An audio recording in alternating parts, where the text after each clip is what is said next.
Ассалаумағалейкум баршаңызға. Бүгін мен сіздерге инвестордың кім екендігін жалпы және де оны қай жерден іздеу керектігін айтатын боламын. Бүгін бізде кіріспе сабақ болады. Инвестор жайында, инвестиция жайында өте кең тақырып. Оны қалай табу бойынша, инвесторға презентация қалай презентовать ету бойынша, өзара договор қанша болу керек, инвесторға қанша доля бөлу керек, инвестормен жұмыс, ақша алғаннан кейін инвестормен жұмыс қандай болады, инвестор таңдаған кездегі инвестор тартпай тұрып жіберілетін қателіктер деген сияқты өте бұл кең тақырып. Бүгін жай ғана кіріспеден бастаймыз. Ең бірінші маңызды нәрсе, инвестор ол кім? Біз бала кезімізден бері ақшасы бар адам, инвестор деген кезде сіз көз алдыңызға кім елестейді? Көз алдыңызға елестетіңіз. Сізге обычно ақшасы бар адам, сондай бір бай адам, немесе бізден жоғары адам елестеуі мүмкін. Ол кішкентай кезімізден бері санамызға құйылған нәрсе, подсознаниеде ол нәрсе бәрібір бар. Ақшасы бар, біз одан ақша сұрау керекпіз, біз оған ұнау керекпіз, біз оның көңілінен шығу керекпіз деген сияқты дұрыс емес убеждениялар миға қалыптасып қалған. Яғни инвестор ол сіз сияқты адам. Инвестор ол просто артық ақшасы бар адам, идеясы жоқ адам. Қазақстанда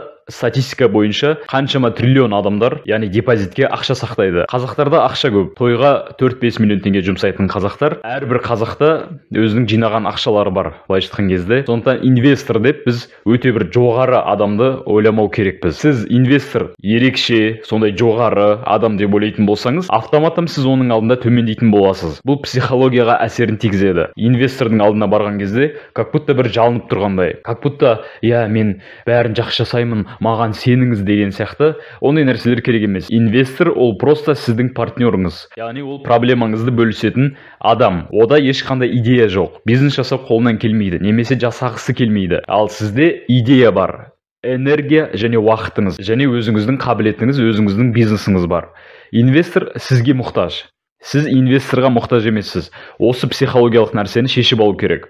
Мен инвесторға мұқтаж емеспін. Мен қазір инвестормен сөйлескен кезде мынандай отношение болу керек. Мен қазір сізбен кездесіп отырмын. Мына жерде тағы да 2-3 инвестор бар сөйлесетін. Бірақ мен сізге уақыт бөліп келіп отырмын. Көрейік осыдан не шығады екен. Бәлкім егер сіз маған ұнап жатсаңыз, сіз маған сай келіп жатсаңыз, маған инвестор бола аласыз. Яғни менің бизнесімнен сіз доля алып қалуға мүмкіндігіңіз бар деген секілді подходта болу керек. Инвестор сізге мұқтаж. Миыңызға осы нәрсені құйып алыңыз. Сол кезде инвестордың алдына барған кезде өзіңізде уверенность болады. Өзіңізге ұнайтын инвестормен жұмыс жасайсыз. Және де ақшаны алғаннан кейін каждый сағат оған отчет беріп, жақсы болып жатыр, мен тырысып жатырмын деген сияқты жасамайсыз. Инвесторлар, олар мысалға қарапайым өзіміз сияқты адам, ол да мысалға ренжиді, ол да настроениесі болмайды. Сол кездері өмірде мысалға өмірде жолы болмаған кездері ол не істегісі келеді?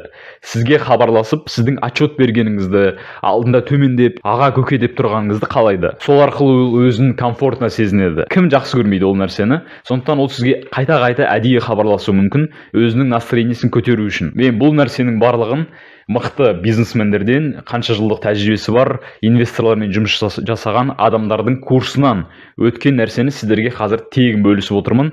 Бірінші нәрсе, инвестор таппай тұрып, мышленияны дұрыстап алу керек. Мышление дұрыс болмаса, инвестордың алдында жалыну деген нәрсе болады. Алдыңа келіп жалынып тұрған адамға отказ беру өте оңай. Және де манипуляция жасап, өзіне ыңғайлы шарттармен жұмыс жасау керек болады. Например, мен сені отчет сұрап отырамын, или сен ана поставщикпен жұмыс жаса, мынамен жұмыс жасама деген сияқты шарттар қою мүмкін. Менде де сондай инвестормен болған, мысалы кездесуде маған шарттар қояды. Wildberries бизнесіне маған инвестор керек болды, маған айтады, өзімнің ипіммен, менің ипіммен жұмыс жасайсың, және де товарды алмайсың, сатып алмайсың, мен саған аз-аздан ақша беріп тұрам, постепенно алып отырасың. Және бірінші товарды сатып алмайсың. Бірінші заказ түседі, сосын барахолкаға барасың, оны алып келесің, сосын складқа апарасың деген сияқты. Маған делать нечего, солай ары-бері жүреді екен. Мысалға, не үшін мен инвестор іздеп жатырмын? Ары-бері жүретін болсам, каламбур ойнап. Маған инвестор не үшін керек болды? Товарды алып, фулфилментқа қалдырып болды. Ұмыту үшін, былайша айтқан кезде, өзінің шарттарын тықпақшы болды. Мен оған отказ бердім. Дәл сол сияқты сізде отказ беруді білу керексіз. Сізде инвесторды таңдай білу керексіз. Және де екінші мәселе, инвестор ол міндетті түрде бай адам болу міндетті емес. Менің өмірлік тәжірибемде де болған. 400 мың теңгеге инвестор таптым. Ол кісі имам кісі. имам кісі өзінің 3 баласы бар, яғни баласы инвалид, былайша айтқан кезде ол кісіге Алла разы болсын, имам болса да өзінің жалақы алып отырған жоқ мемлекеттен, өзі қиын жағдайда болса да өзінің жинаған ақшасын маған сеніп тапсырды, бизнеске берді. Және де менің өзім танысым бар, Астана қаласында 60 миллион теңгеге детский садик ашқан. Былайша айтқан кезде 60 миллион теңге инвестицияны қайдан алдыңыз, таныстарыңыз бай ма деген кезде, жоқ, өзіміз сияқты адам деп жауап берген.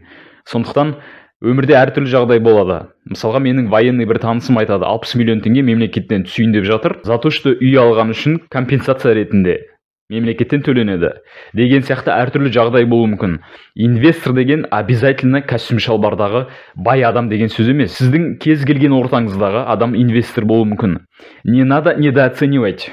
Былайша айтқан кезде алдымен өзіңіздің ортаңыздан іздеп бастайсыз. Біз енді келесі тақырыпқа келіп жатырмыз. Инвесторды қайдан іздеу керек? Самый идеальный жерлер инвестор қай жерде жүреді? Ол өзіміз сияқты адамдар, в основном бизнесмен адамдар, өзінің бизнесі бар, қосымша табыс тапқысы келетін, пассивный доход қалайтын адамдар инвестор болады. Олар нетворкинг кештерде болады, әртүрлі семинар тренингтерде. Арзан семинар, бесплатный семинар тренингтер болады, немесе 5 мың, 10 мың теңгелік мастер-класстар, 15 мың теңгелік мастер-класстарға барыңыз. Сондай жерлерде жүріңіз, өзіңізді көрсетіңіз, көп адамдармен танысыңыз. Үшінші, ол сіздің туысқандарыңыз. Туысқандарыңыздың арасында инвестор табылуы мүмкін. Төртінші, ол сіздің таныстарыңыз. Таныстарыңыздың таныстары. Былайша айтқан кезде осы нәрселердің барлығынан қарау керек. Жан-жақты барлық жерде адамдармен таныса жүру керек, адамдарға айта жүру керек. Өзіңіздің бизнесіңіз жөнінде мен инвестор іздеп жатырмын деген сияқты барлық жерде айта жүріңіз. Туысқандарыңыздың арасында мысалға жиын тойлар көп болады ғой бізде. Қазақтарда той бітпейді. Былайша айтқан кезде сол кезде камень в башмак тастау деген нәрсе бар. Яғни туысқандарыңызбен отырасыз, телефонды ашып қарайсыз. Мына жігіттер Вальберстен бір айда 5 миллион теңге жасады деген сияқты айтасыз, жарайды деп қоя саласыз. Давайте тамақ бар ма?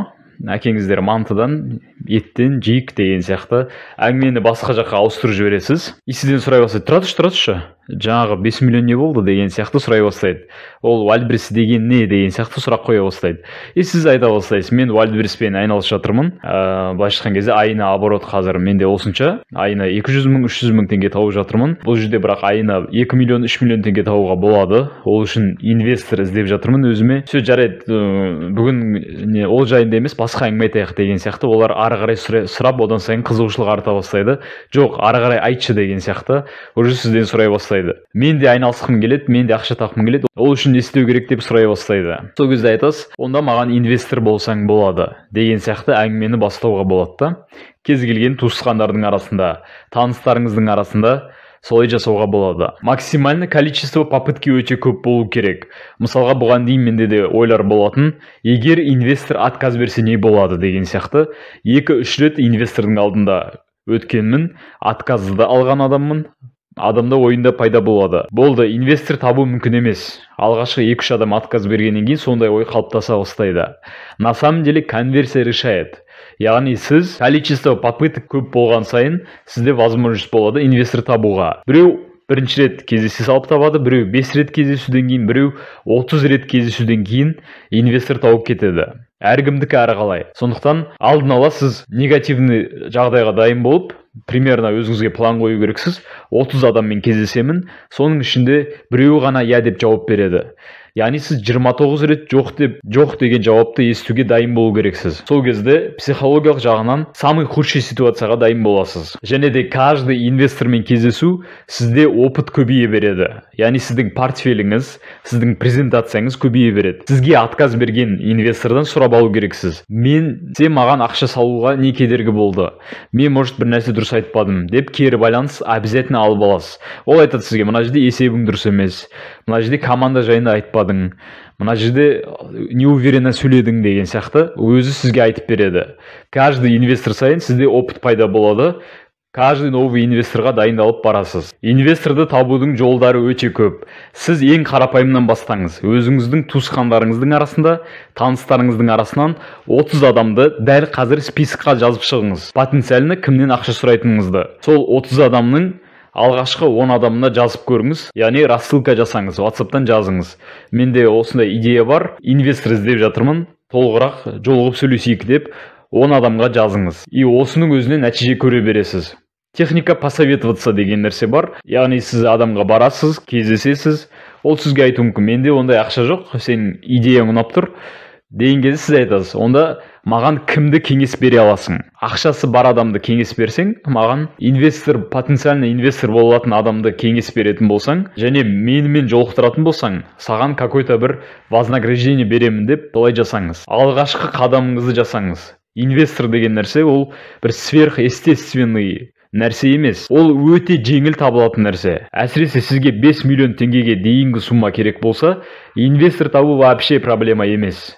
Менің таныстарымнан, өзімнің де опытымнан бар нәрсе, осыған дейін қаншама ақшаға инвестор тауып келген адаммын. Сондықтан әрекетке көшіңіз. Және де инвесторға презентация қандай болу керектігін, презентация не нәрседен тұру керектігін, ішінде не айту керектігін білгіңіз келетін болса, комментарийге презентация бойынша видео керек деп жаза кетіңіз. Егер де кемінде 3 комментарий жиналатын болса, мен сол бойынша видео түсіріп, барлығын айтып беруге дайынмын. Видео пайдалы болған болса, лайк басыңыз, бизнесмен таныстарыңыз болса, жақындарыңызға видеоны тарата отырыңыз. Келесі видеоларда жолыққанша.